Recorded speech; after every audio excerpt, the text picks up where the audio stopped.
Next, what we're going to be talking about is scams and ID theft and how to protect yourself from them.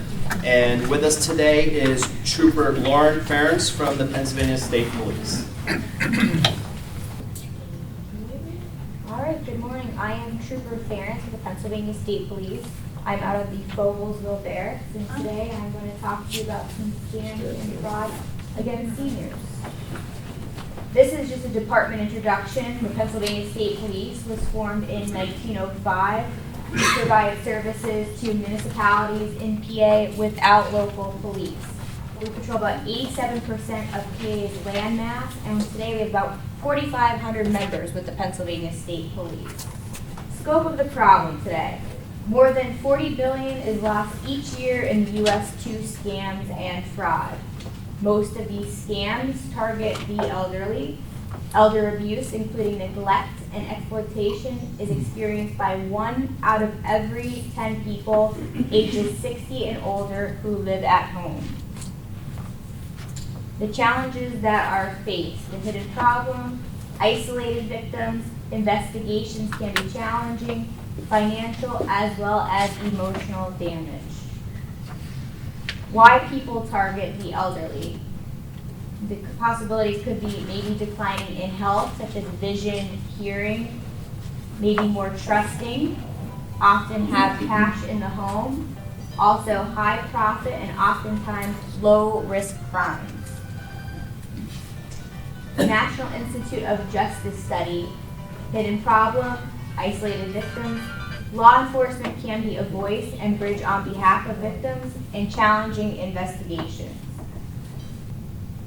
Again, the transient criminals, they can travel up to 100 miles from their current base of operation to target neighborhoods, operate in groups of 3 or 4, and follow potential victims from the bank or the grocery store. Imposter fraud and burglary.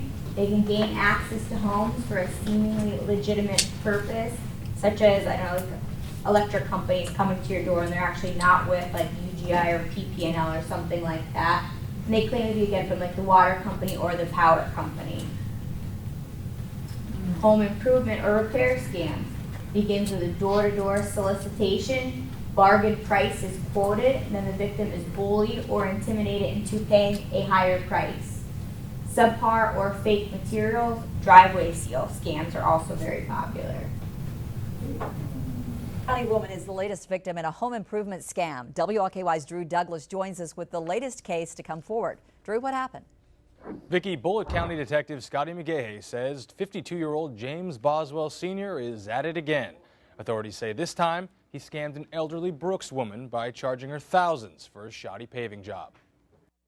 And he didn't pour it right or something. I don't know exactly what they did do to make it look this bad. 74-year-old Helen Troutwine paid $7,500 for her driveway to be paved. She says this man introduced himself as Larry Smith. Authorities say his name is really James Boswell Sr. And he followed me in the driveway. Troutwine says Boswell told her he had asphalt left over from a job and needed to get rid of it. She says she signed papers because she felt pressured. Before she knew it, a group of workers started on her driveway. I just went in the house. I didn't know what to do. I was scared. So I didn't do nothing. I just went in the house and stayed there. Troutwine says Boswell came back later and pressed her for $2,000 more for a sealant she says he never applied. During that exchange, Troutwine says Boswell entered her home and demanded to know how much money she had in her bank account. She never had to pay the $2,000, but she lost something much more important.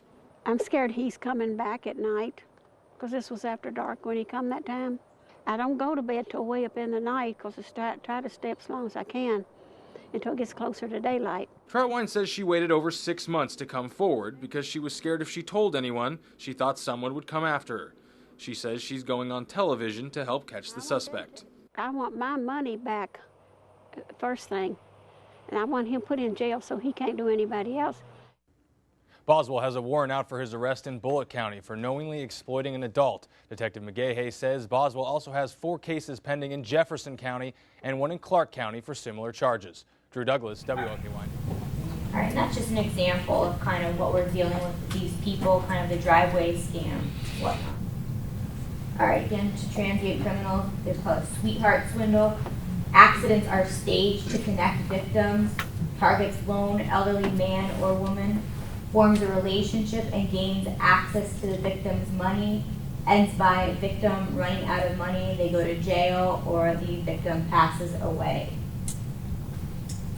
They will look for indicators that a home may be of an older person, clothesline in the yard, old-fashioned adornments on or around the home, older vehicle in very good condition, name associated with home, Pearl, Ethel, etc. So they'll look for those indicators of who they're going to target possibly.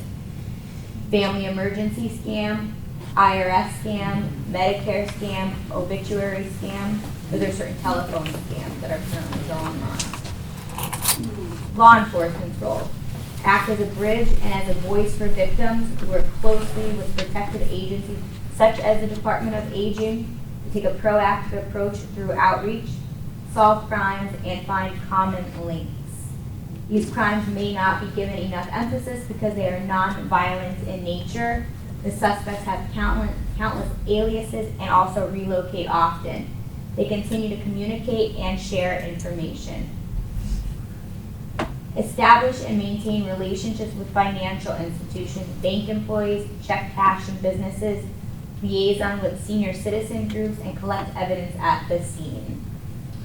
PA Criminal Intelligence Center, it's called PASIC, is what we use a lot. They play a role in tracking these crime trends. We'll usually get in our email weekly kind of current trends that are going on and things to look out for. They share information with other agencies, public awareness bulletins based on reported crimes.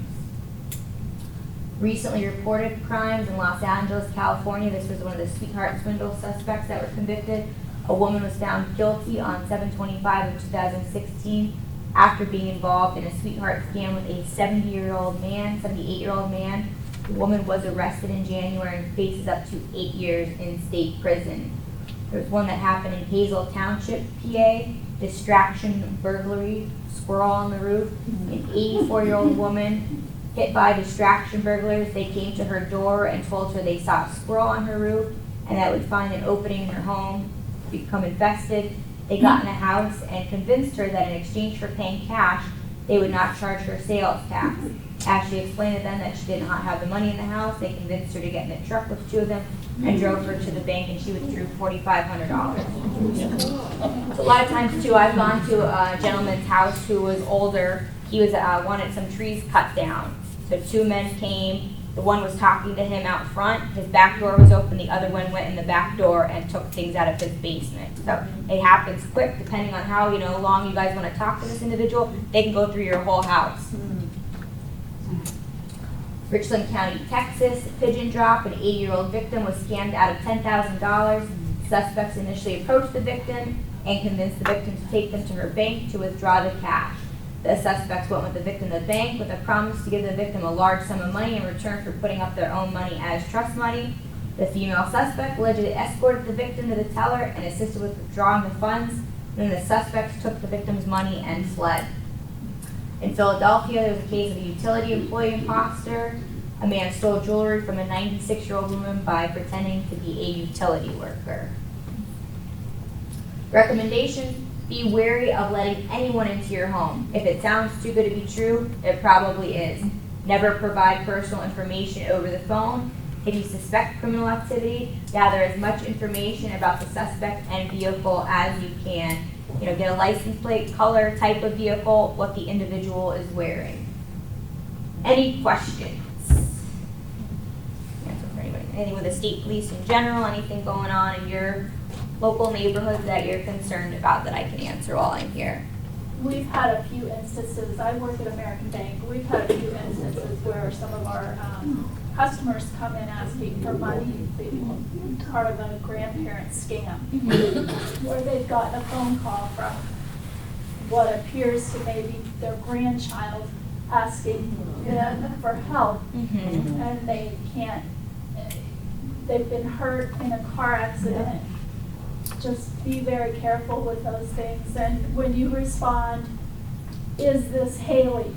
They said, yes, it's Haley, but I'm gonna put you on the phone with somebody that can give you instructions on how to get me the money. Yeah, a lot of times they'll do like a three-way call, and I've gone out to something where the kid was being held hostage, and it's actually their child on the other line, you know, saying the certain information, like, we ask them, like, oh, what's the name of your dog and whatnot, and they'll be able to answer that because they're on the other line being told that, you know, maybe their parents in trouble and whatnot, and they need to answer this. So it's almost like a three-way call that's going on, so.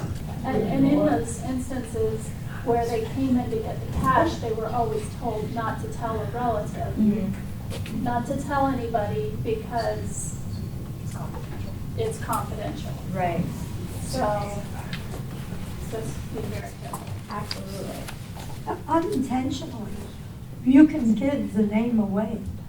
We got a call and he said, Grandma.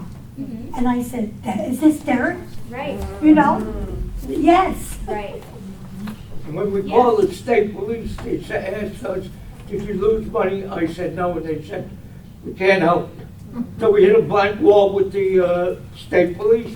Yeah, I mean, they shouldn't say that. They should refer you, usually when there's a scam going on, we'll refer you to the Attorney General's office as long as you're not out any money and no crime was actually committed. So we'll refer you to them. Do they refer you to report it to them? Do they refer you to the Attorney General's office or no?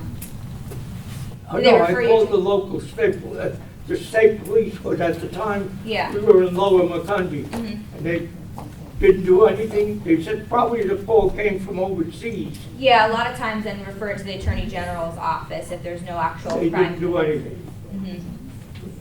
I think it was me. I would say the kid got in trouble, let him figure out how to get out of jail. And preempt that by calling a family member and find out if there's a problem. What we did.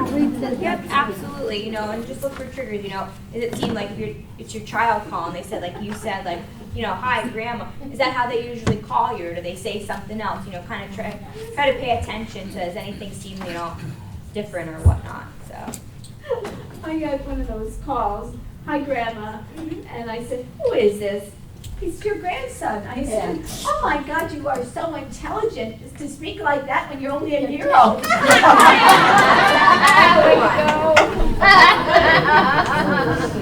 They are saying some things about the telephone. I don't know how many of you have Service Electric, but Service Electric has a service out free of charge where they block calls from scammers. Now, they can't catch everyone, but they catch a lot of the garbage junk phone calls. I mean, your phone will ring one ring, and that's it, you know. And so you know it's another junk call, because I get about 17 a day. Yeah, Yeah, it's a lot. yeah. That's awful. And all I can think of is, oh, thank goodness for that thing. And now, of course, now you get these junk calls on your cell phone. Right, And if you have a cell phone, learn how to block that caller. right.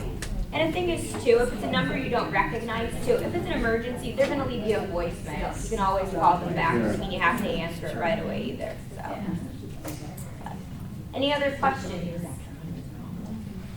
All right. Thank you guys for your time. I appreciate it. Okay, Randall.